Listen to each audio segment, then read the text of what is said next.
Welcome. You're listening to John Hyman from Commercial Real Estate Online. This is another training and coaching audio and video program for commercial real estate agents and brokers from around the world. And indeed, if you haven't visited us before, please do so at the website, which is commercial-realestate-training.com. And at that website, there are plenty of ideas, tips, tools to think about and use in sales, leasing, and property management. As I said, this particular video is about one thing, and that is the principles and secrets behind successful prospecting in commercial real estate brokerage. And if that's your game, if that's your industry, you should have a specific system of prospecting that you can use each and every day to help you drive market share. So in saying all of that, let's have a look at some ideas here. At the website, by the way, I put a number of different tools for you relating to sales, leasing and property management, and you can also look at our YouTube channel and our iTunes channel in case you need lots of other resources to get started in the industry. There are good things that you can do out there as long as you understand how to get your system organized, and that's what I'm all about, to help you with your system in brokerage. No matter what it is, where it is, or how long you've been in the industry, you can learn from the things that I've got on the website there. So let's go a bit further. So the time and the tactics behind successful prospecting. Now, your time is extremely valuable. You need to protect it. You need to keep only the right people in your time frames in your diary. Don't let other things get into your diary which could waste your time. Ideally, you should be looking to get the best results possible from your time and your actions in your working week. And your diary is so important to getting that done. So to achieve that control, everything that you should do each day should be looked at from the perspective of a potential result in client connection, listings, service, commissions, of course. So time and tactics. Preserve your time, protect your time. Don't go to meetings which are unnecessary or meetings that simply waste your time. Let's go a bit further here. So let's choose your focus.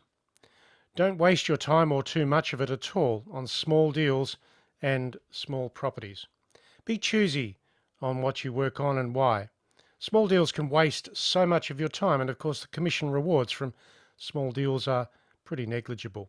In saying that, of course, some clients own small properties and large properties, so I guess you need to be a bit discriminatory when it comes to whether you do work on those small properties that could be owned by owners that have many other properties. Now, politely decline the jobs and the properties that are of little match to your business model of listings and commissions. Don't be prepared to take on everything. There's simply no point. So let's look at prospecting first and foremost. What are the key things behind the process? Well, here are my ideas to help you with that. Number one, commissions are to be improved over time at a personal level. That's what you're doing the prospecting for, improving your commissions and of course your client contact.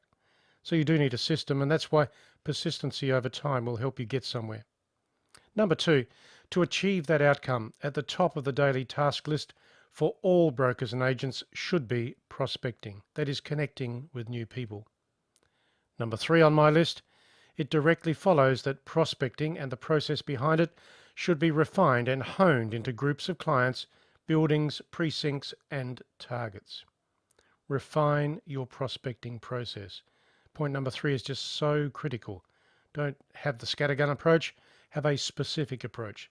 Be very special and specific in zones and precincts. Number four, so that's how you can boost your commissions and your market share. And of course, the prospecting model is part of that. And number five, I want you now to try some of these concepts or consider them in your business model. So we first go to number one. Be precinct specific. Review your local area and the territory so that you control it from a listing and a business perspective. You do need to know all of the buildings, all of the properties, all the clients, all the streets. That's why precinct-specific prospecting is so important. It means every day that you should get into your precinct, get to know the streets so well, And of course, get out of the car, park the car and walk the streets. Get to see what the streets are doing. When you walk, you can see more. You can look at the buildings, you can look at the state of the buildings, the improvements, maybe how a building is being used. If you work office buildings, you can walk into the building and have a look around to see what the occupancy may be like, if there's any vacant space, etc. Now, some precincts will offer high levels of change and churn. That's why you go into your precinct every day. You track what you're seeing. You take photographs, you take notes.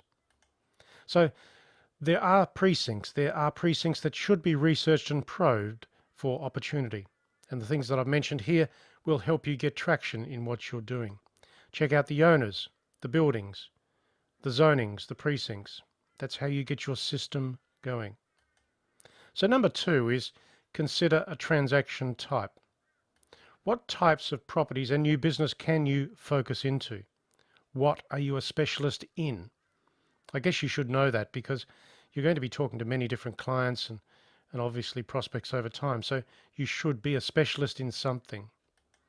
Do you understand everything that you can about leasing, sales, or property management? Are you an expert?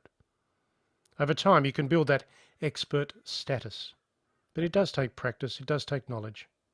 Of course, questions are important for you to understand the people that you're talking to. And if indeed you lack any expertise with some of the clients or prospects that you're talking to, bring in someone else from your office who understands how to deal with certain things or buildings or clients or situations. So you can and should specialize in a transaction type and then get all of the local information that you can about prices, rents, returns, and inquiry. When you have all of those facts in your presentations and listing approaches, the client or the prospect will listen to you. That's why being specific is so important in what we do. So let's go a bit further here. Number 3, building specific. Now, some buildings are significant sources of change, and that is in any city, in any location. Understand the buildings that are prime or attractive or priorities for tenants and businesses. Some tenants and investors may come and go through the asset and its ownership or occupancy over time, so that's why building specific prospecting really does work. On, of course, that basis, create a property information package that the parties involved in the property cannot ignore. So if you are a specialist in a precinct or a property type in that zone, you can have a property information package that just latches on to the issues of occupancy, ownership, investment, business operation, etc.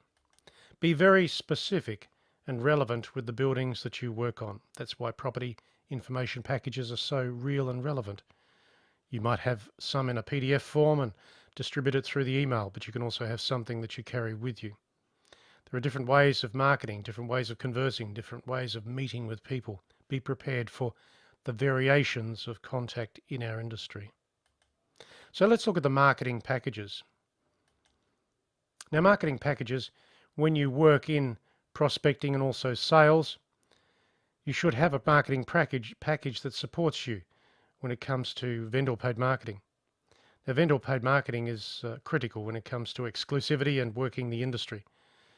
I've said so many times over and over again that open listings are just a waste of time, and also any vendor that doesn't commit their money to the advertising of their property is really perhaps not the client to work for. So you've got to judge that. I know there are exceptions to the rule, but in saying that, exclusivity should be somewhere in your presentation pack, and also vendor paid marketing. So a high quality promotional package will attract more inquiry, but more importantly, show the market that you are the go-to person for the location and the property type. So I just go back on the point here. A high quality promotional package. It will attract more inquiry. So that's why you need vendor paid marketing. That's why the marketing packages that you put out there should be special, delivered for the area, very specific. Think about it. So let's go on. Property owners, portfolio owners. Of course, you're looking for successful prospecting methods in your business, and portfolio owners should be a target for you. Now, portfolio owners, they are the ones who own multiple properties in a location. Determine just who those local portfolio owners are, and then approach them regularly in a relevant way. Relevance is the key. Of course, if you go in there in a generic way, they probably won't listen to you or even open the door for a meeting. Get to know the right people and then connect with them at a deep level. One day they're likely to give you a call to talk about a property change or challenge, and that's exactly what you want. It can take months, if not years, to get to see some people. You've just got to be there and connect with them or try to connect with them over time. Eventually you will get through. So let's go a bit further here in this prospecting model, these ideas. Number 6, high value investors.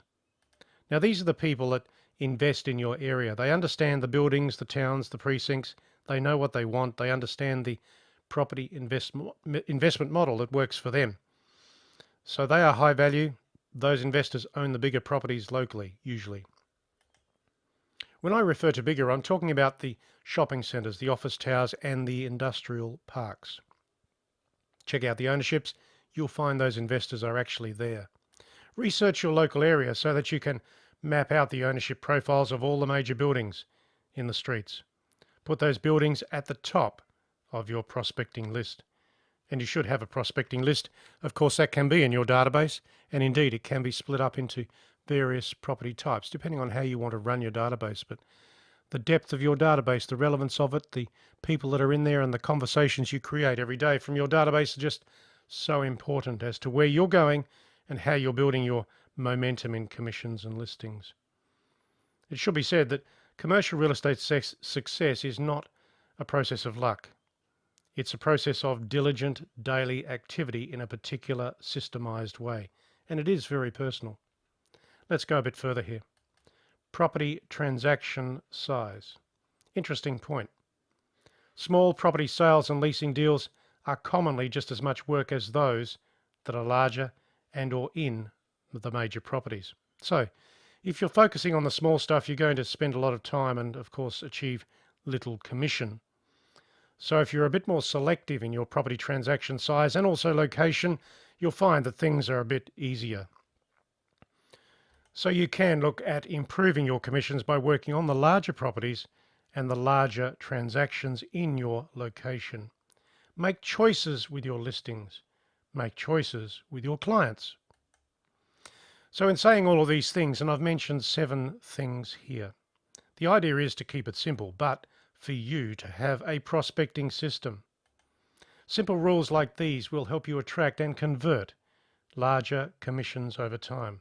I've said over time because it does take time, but your system can start today. It can start tomorrow. When it starts, it will give you traction. You will find people to talk to. They will tell you things that you can use when it comes to growing your business. Certainly as the local property agent or broker, your choices in your career are critical to the outcomes that you achieve.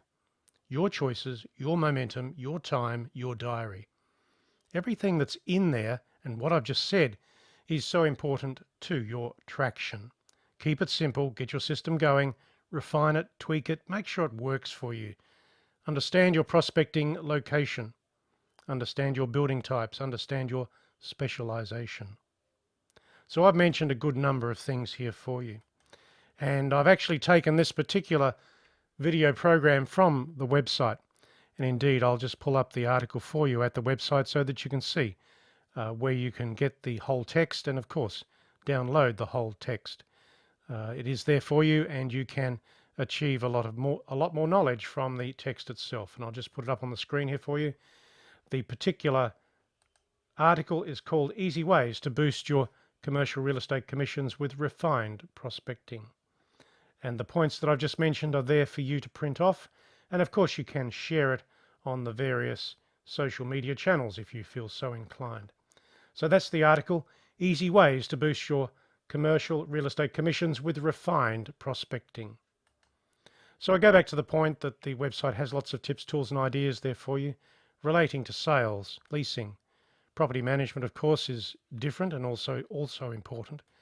The website is commercial-realestate-training.com, and you can visit us on YouTube and you can visit us on iTunes.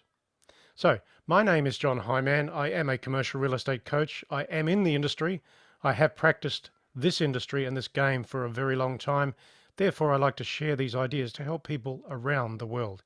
Indeed, most of my people, my brokers and agents, the contacts, are all over the world, and you are welcome to make contact to me through the website, through email, and just share your ideas. This is John Hyman. I'm signing off for now.